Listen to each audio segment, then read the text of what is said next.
Ya Rabbi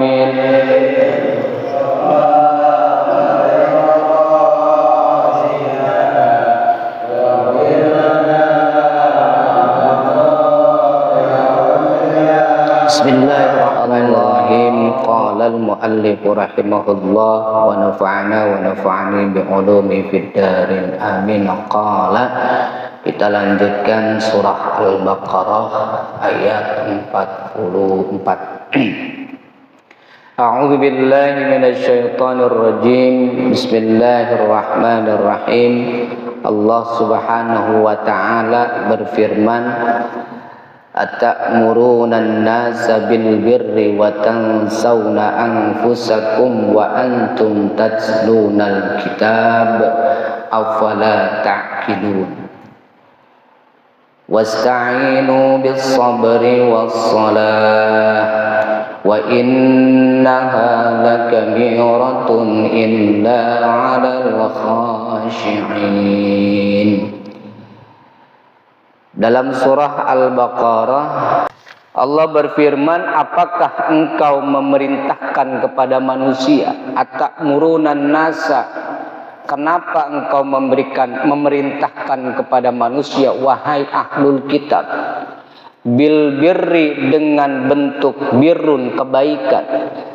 Yang dimaksud adalah supaya beriman kepada Nabi Muhammad. Wa tansawna anfusakum, sedangkan kalian sendiri lupa kepada diri kalian.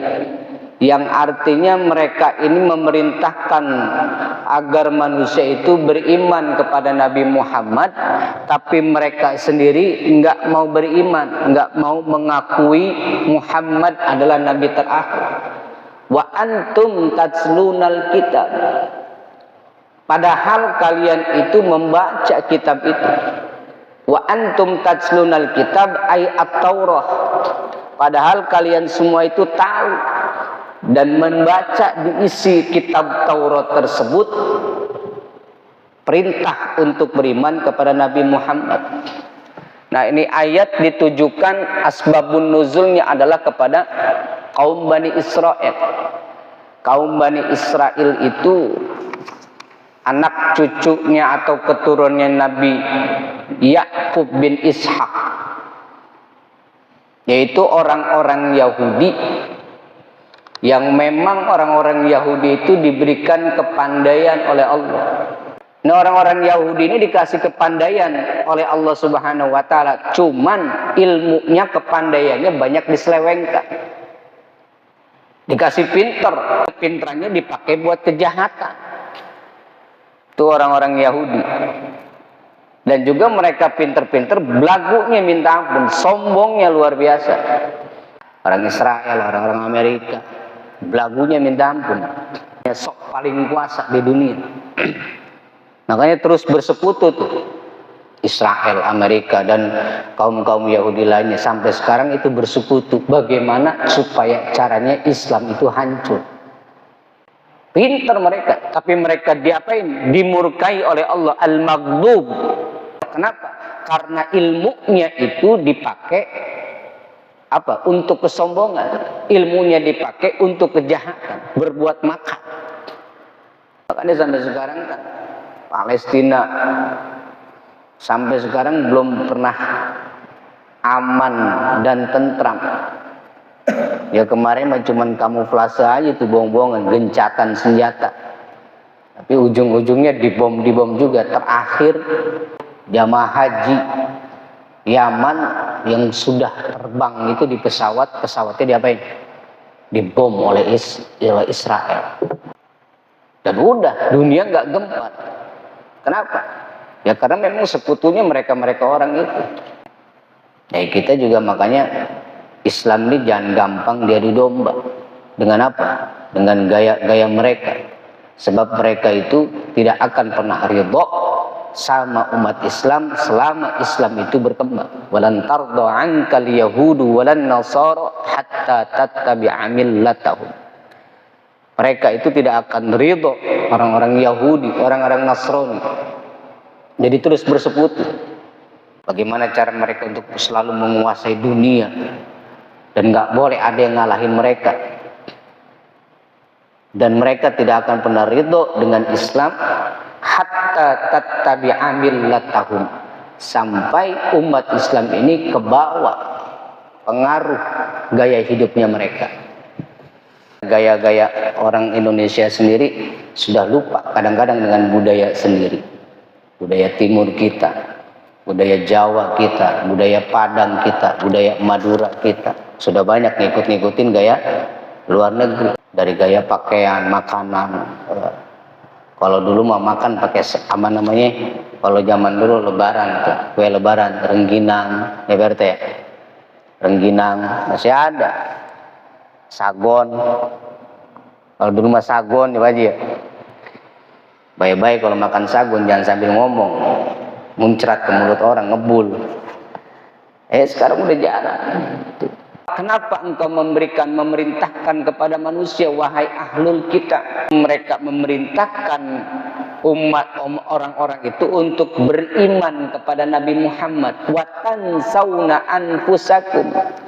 Tapi kalian lupa kepada diri kalian. Artinya orang-orang mah disuruh beriman, diajarkan tuh kitab Tauratnya, yang mana di kitab Taurat pun sudah tertulis kisah dan keputusan hukum bahwa nanti di akhir zaman akan diutus oleh Allah nabi terakhir, yaitu Nabi Muhammad sallallahu alaihi wasallam. Dan di situ juga pula lah mereka diperintahkan oleh Allah di dalam kitab Taurat tersebut untuk beriman kepada Nabi Muhammad. Dan ahlul kitab itu orang-orang yang ahli kitab pada saat itu tahu, bahkan sampai ke zaman Nabi Muhammad dan Nabi Yakub bin Ishak, terus sampai ke bawah sampai ke zaman Nabi Isa alaihissalam. Mereka yang masih memegang kitab Taurat ketika turunnya Nabi Muhammad diutus menjadi Rasulullah, menjadi utusannya Allah. Di dalam kitab Taurat itu masih ada tulisannya, nanti akan datang di akhir zaman orang hamba Allah, utusan Allah yang diutus menjadi Nabi dan Rasulullah Sallallahu Alaihi Wasallam. Makanya ahlul kitab dulu kan ketika Nabi Muhammad masih muda aja tuh, masih muda, dibawa oleh pamannya untuk berdagang. Nah kemudian ketika berdagang ketemu seorang rahib ahlul kitab. Di situ sudah ada, dilihat ternyata di punggungnya ada tanda nubuah. Ada ciri-cirinya, dilihat itu punggungnya, dibuka dalam kitab Taurat bahwa inilah nabi terakhir muncul. Oh ini orangnya.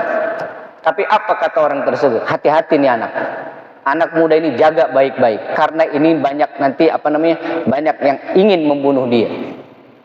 Sudah tahu, sudah ada.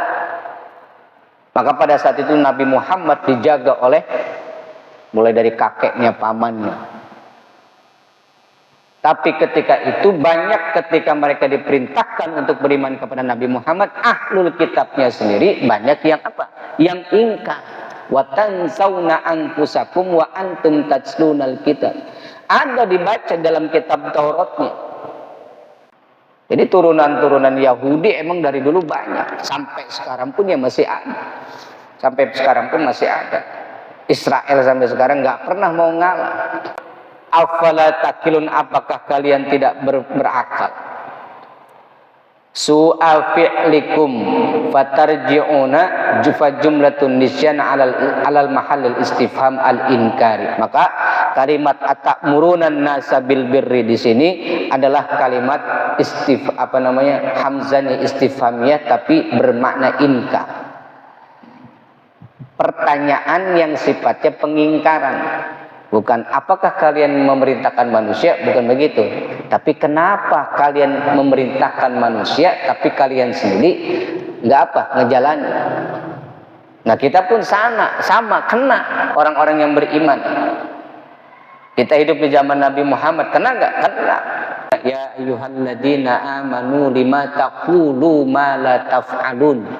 Kabura maqtan 'indallahi an taqulu ma la taf'alun. Ya ayyuhalladzina amanu, wahai orang-orang yang beriman, lima taqulu ma la taf'alun, kenapa engkau berkata-kata apa yang tidak engkau perbuat? Ngomong bisa tapi ngelakuin nggak bisa. Merintah bisa tapi kamunya juga nggak ngerjain.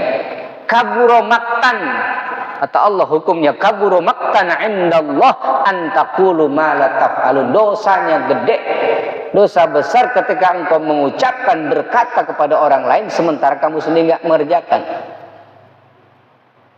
Makanya dosa orang nyuruh sholat, kitanya kagak sholat. Ayo sholat duhur, kitanya nggak sholat, dosa kita. Orang kita nyuruh zakat tapi diri sendiri nggak mau ngeluarin zakat padahal dia mampu, dosa. Untungnya itu hal-hal yang sifatnya wajib, bukan hal-hal yang sifatnya sunnah.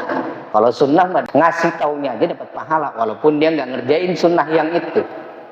Wasta'inu bis sabri was salat, dan saling tolong menolonglah. Mohonlah kalian pertolongan. Bisabri, dengan kesabaran. Mohonlah kalian pertolongan dalam setiap urusan, dalam setiap pekerjaan. Bisabri, dengan penuh kesabaran. Ya, karena untuk urusan beriman itu nggak cukup hanya mengakui, meyakini. Tapi orang kalau sudah dikatakan beriman, kalau dia ingin menjadi manusia beriman, bukan hanya percaya, bukan hanya yakin, tapi mengerjakan perintahnya Allah. Bukan hanya sekedar percaya, yakin Nabi Muhammad adalah utusan Allah. Bukan hanya sekedar yakin Allah itu ada, tapi mau nggak dia melaksanakan perintahnya Allah? Mau nggak dia melaksanakan perintah-perintahnya Rasul? Mau nggak dia melaksanakan sholatnya? Mau nggak melaksanakan puasanya? Ujiannya di situ. Makanya kita mohon kepada Allah, wasta'inu bis sabri was shalah, dan mohonlah kalian pertolongan dalam setiap urusan kalian, bis sabri, dengan kesabaran. Salat berat, salat capek, sabar. Ngaji lama, ngaji ngantuk, sabar. Karena untuk mengerjakan kebaikan itu banyak banyak ujiannya. Disitulah kita dituntut kesabaran dalam setiap pekerjaan. Jangankan urusan yang kayak ngaji, sholat. Urusan pekerjaan kita di dunia aja harus dituntut kesabaran. Kalau nggak sabar, acak-acakan kerjaan. Kalau nggak dituntut kesabaran, bisa berabe urusan pekerjaan. Pengennya cepet-cepet pulang, pengennya emang nggak pengen kerja, kerjanya malas-malasan, tapi uangnya jalan terus, kan gitu. Orang kalau nggak sabar mah pengennya cepet kaya, tapi kerjaannya lelet, kerjanya nggak profesional. Akhirnya Akhirnya serakah, ujung-ujungnya korupsi, duit negara diambil. Tuh. Kalau nggak sabar, pengennya jalan pintas mulu. Bukan hanya dengan sabar minta pertolongannya kepada Allah, wassalat, dan juga jangan lupa kita minta tolong kepada Allah dengan salat. Salat yang menurut sebagian orang adalah beban berat. Ya mungkin secara fisik, secara zahirnya salat itu ya berat. Tapi hakikatnya sholat itu adalah ketika kita melaksanakan sholat, hakikatnya sholat itu adalah meringankan beban. Jangan kalian jadikan sholat itu beban, karena sesungguhnya sholat itu akan meringankan beban. Tapi emang benar, sholat itu berat. Nanti di depan ada ya. Apapun yang kita mau, apapun yang kita inginkan, kita punya hajat, datengin Allah. Datengin Allah lewat lewat sholat. Kalau kita datangnya hanya kepada manusia, belum tentu nyelesain masalah. Saya lagi punya masalah, saya lagi susah, lagi nggak punya duit, kekurangan duit, hutang seabrek-abrek, belum kebayar, ngadu saya sama tetangga, ngadu saya sama Pak RT, datang ke rumah RT, RT, kira-kira besok ada sembako gak nih? Gitu. Nggak punya beras. Ada sembako gak nih kira-kira? Saya udah nggak punya beras, utang banyak. Apa kata PRT? Datang ke rumah. Datang. Cerita lagi saya, setelah cerita-cerita, udah ceritanya kata PRT, sama gue juga lagi pusing. Tuh. Gak kelar masalah. Kalau kita hanya datang kepada manusia. Kenapa? Karena yang punya masalah kita. Dan yang bisa menyelesaikan masalah itu hakikatnya bukan manusia. Tapi hakikatnya pasti Allah Subhanahu wa ta'ala. Manusia bisa jadi hanya wasilah. Manusia bisa jadi hanya perantara. Tapi enggak setiap manusia itu bisa dijadikan wasilah. Yang bisa menjadikan manusia itu sebagai wasilah atas kehendak Allah. Allah yang punya kuasa. Allah kirimkan tuh makhluknya yang bernama manusia si Anu untuk bisa menyelesaikan masalah kita. Hakikatnya tetap Allah. Kita datang ke orang kaya minta minjem duit atau minta diselesaikan masalah kita, mungkin dia bantu dan dia bisa menyelesaikan masalah kita, tapi hakikatnya Allah yang menggerakkan orang kaya itu untuk ngebantu kita. Coba kalau orang tersebut nggak dikehendaki oleh Allah, belum tentu bisa ngebantu kita. Orang-orang yang beriman kepada Allah, ketika dia butuh apapun, meminta pertolongannya, memohon kekuasaannya, lewat apa? Menjalankan segala pekerjaannya dengan penuh kesabaran. Dan memohon kepada Allah itu dalam setiap urusannya, masalahnya, di dalam sholat dia minta. Orang-orang tidur kita bangun.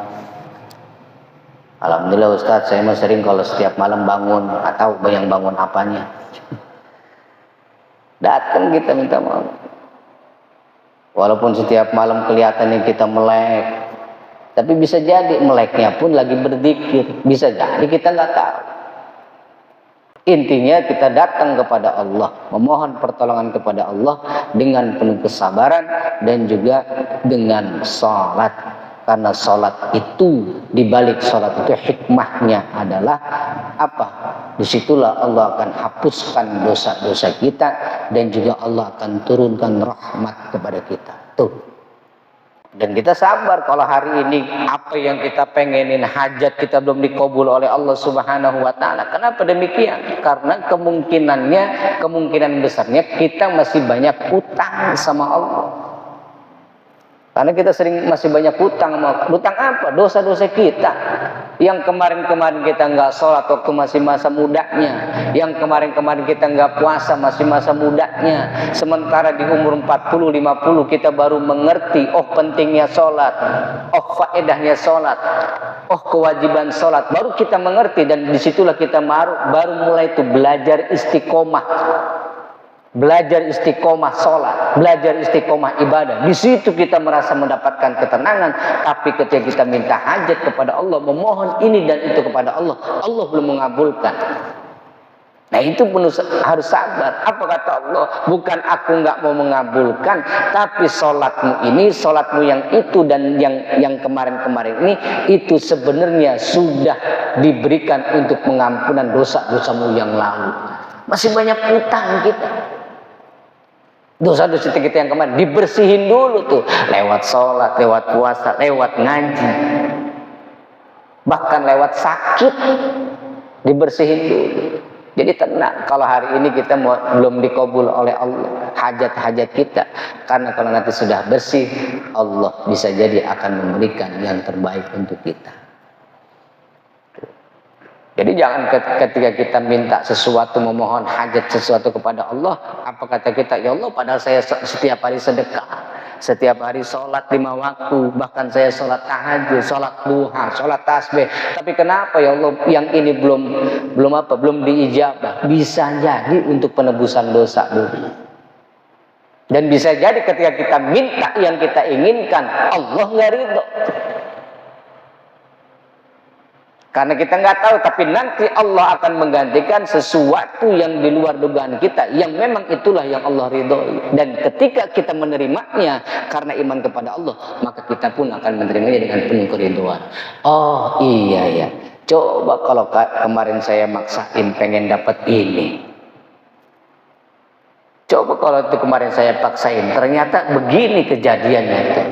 Misalnya kita pengen sesuatu, pengen kukuh gitu. pengen punya rumah yang tingkatnya 15. Tanahnya udah dibeli, tapi kenapa nggak kebangun-bangun? Nggak taunya tanahnya sengketa. Coba kalau kemarin saya beli itu, jadi akhirnya rumah jadi 15 tingkat, tapi nggak lama kemudian rumahnya digusur. Kenapa? Karena tanahnya sengketa. Untung kemarin saya nggak jadi beli. Itu hikmahnya. Umpamanya seperti itu. Allah Maha tahu, Allah Maha tahu mana yang terbaik untuk kita. Wasta'inu bis sabri was shalah. Makanya dalam sholat itu kan rukun yang kita lakukan dalam sholat, ada rukun qauli, ada rukun fi'li, ada rukun qalbi. Semuanya karena Allah. Apalagi nih sekarang saudara-saudara kita yang lagi menunaikan ibadah haji, Masya Allah Pak, tahadus minikmah yang sudah berangkat. Ya mudah-mudahan kita juga bakal kebagian nasib untuk menunaikan ibadah haji dan umrah. Amin ya rabbal alamin. Nah, haji juga kan tantangan, ujian, karena haji pun ibadah yang bukan sembarangan ibadah. Ibadah yang ibadah badaniyah, ibadah maliyah, dan juga ibadah qalbiyah. Di mana ibadah badaniyahnya? Ibadah badaniyah perlu fisik. Karena di sana itu perjuangannya luar biasa. Mulai dari mabit di Mina, Armuna itu, Arafah, Muzdalifah, sampai di Mina itu. Di situ ujian haji yang sebenarnya itu ketika kita wukuf di Arafah, panas terik matahari, rasa haus, rasa lapar, kekeringan, kepanasan, bibir bisa pecah. Banyak ujiannya. Kalau kita nggak kuat, wah kita bakal berontak, segala macam. Kita sudah merasa mengeluarkan duit. Tapi kalau Allah belum berkehendak, semuanya nggak bisa. Kalau Allah belum berkehendak, nggak bisa. Ya kan? Kabar terbaru visa furoda, nggak ada yang keluar satupun. Resmi sudah visa furoda tahun 2025 ditiadakan. Tuh, Masya Allah. Sudah ngeluarin banyak ratusan juta orang yang sudah membayar visa furoda. Mulai dari 300 juta sampai ada yang visa furoda, berangkat haji furoda itu sampai yang ada 1 M. Ada. Tapi nggak berangkat Pak. Coba itu. Hajinya orang-orang kaya tuh. Nggak berangkat, satupun nggak ada yang berangkat. Kalau Allah belum berkehendak. Kalau bukan karena Allah pasti teriak hajinya. Kalau bukan karena kehendak Allah kita berangkat. Kalau belum panggilan Allah dan kita nggak menerima itu, pasti kita protes, teriak. Saya sudah mengeluarkan duit 300 juta, 500 juta, bahkan ada yang 800 juta, bahkan ada yang 1 M.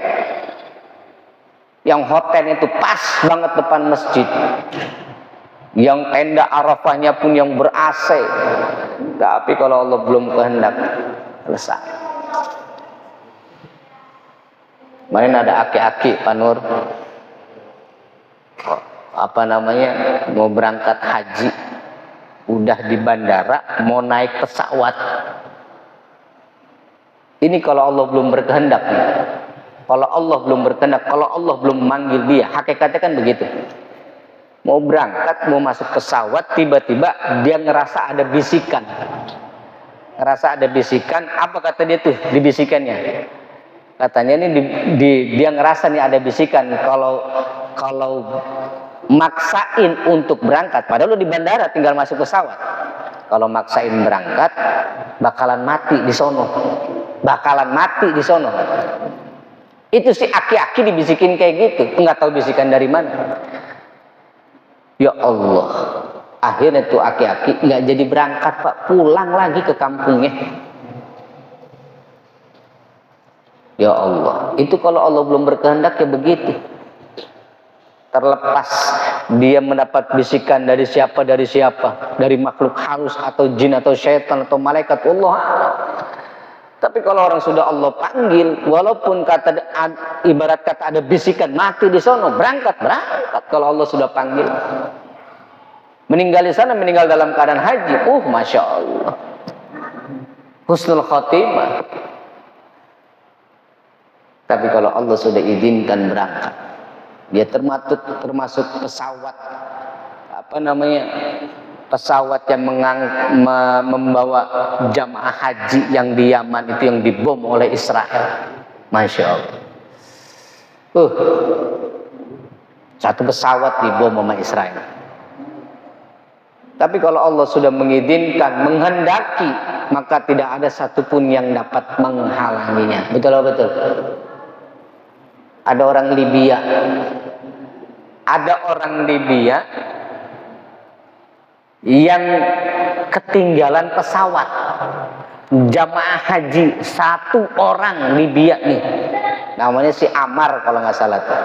Si Ammar ini udah masuk bandara, mau masuk pesawat, pemeriksaannya emang lama, ribet. Nah dia terlambat, akhirnya pesawatnya sudah tutup, close gate. Masuk boarding nggak bisa, sudah dijaga ketat, mau masuk dia dilarang. Kata pilotnya sudah nggak bisa berangkat. Akhirnya si Ammar nggak jadi berangkat, Pak. Nggak jadi berangkat haji. Tapi si Ammar yakin Allah manggil saya, Allah nungguin saya. Pesawat yang sudah terbang di tengah perjalanan di udara, ternyata itu pesawat ada kerusakan teknis. Yang mana pesawat itu harus balik lagi ke bandara tersebut, harus diservis. Balik itu pesawat ke bandara, diservis oleh mekanik, diservis, selesai. Si Ammar masih tetap nggak boleh masuk. Si Ammar dengar nih, pesawatnya balik lagi. Allah manggil saya, mau masuk, tetap kata pilotnya nggak boleh. Sudah waktunya berangkat lagi tuh pesawat. Di atas sampai akhirnya pesawat itu terjadi kerusakan lagi. Bayangin Pak, 2 kali terjadi kerusakan. Suruh balik lagi itu pesawat ke bandara tadi, diservis. Kemudian apa kata pilotnya? Pilotnya memang langit belum mengizinkan ini pesawat berangkat. Kalau kata Allah, Ammar tuh angkut dulu. Akhirnya itu si pilot mendapatkan hidayah dari Allah. Apa kata si pilot? Pesawat ini tidak akan bisa berangkat kalau si Ammar belum masuk. Panggil Ammar, suruh masuk. Dipanggil tuh si Ammar, Masya Allah. Diservis itu pesawat, Ammar masuk, berangkat sampai ke Jeddah. Selamat itu. Ammar ditunggu oleh Allah Subhanahu wa Ta'ala. Kehendak Allah. 2 kali pesawat Pak bolak-balik rusak. Bayangin tuh, si Ammar ketinggalan. Kalau bukan Allah yang punya kehendak, siapa lagi? Masya Allah. Makanya kita juga kudu sabar, jangan pesimis dalam menghadapi, menyikapi sesuatu itu. Rumah tangga pasti ada ujiannya, baik ekonomi, baik apapun itu. Pekerjaan pun sama. Yang jomblo juga sama, sabar. Terus juga nikah, sabar. Yang penting yakin Allah punya kehendak. Innama amruhu idza arada syai'an ay yaqula lahu kun. Dan jangan ninggalin sholat. Kita di situ minta pertolongan kepada Allah. Wasta'inu bis-sabri was-shalah. Mohonlah kalian pertolongan kepada Allah dalam setiap urusan, bis-sabri, dengan kesabaran. Enggak ada yang gampang yang namanya sabar itu. Sabar itu kata ulama, as-sabru katibri murun fi madaqatihi walakin awaqibuhu ahla minal asal. Sabar itu pahit rasanya, tapi kalau sudah kita menunggu dengan sabar, maka Allah akan memberikan rasa manis yang lebih manis daripada manisnya madu. Ammar itu buktinya. Wassalah. Wa innaha lakabiratun illa 'alal khashi'in. Wa innaha, dan sesungguhnya salat itu, yang di situ kita minta pertolongan kepada Allah lewat salat. Wa innaha, dan sesungguhnya salat itu lakabiratun. Lakabiratun pasti laka. Laknya di sini adalah lam apa? Lam qasam.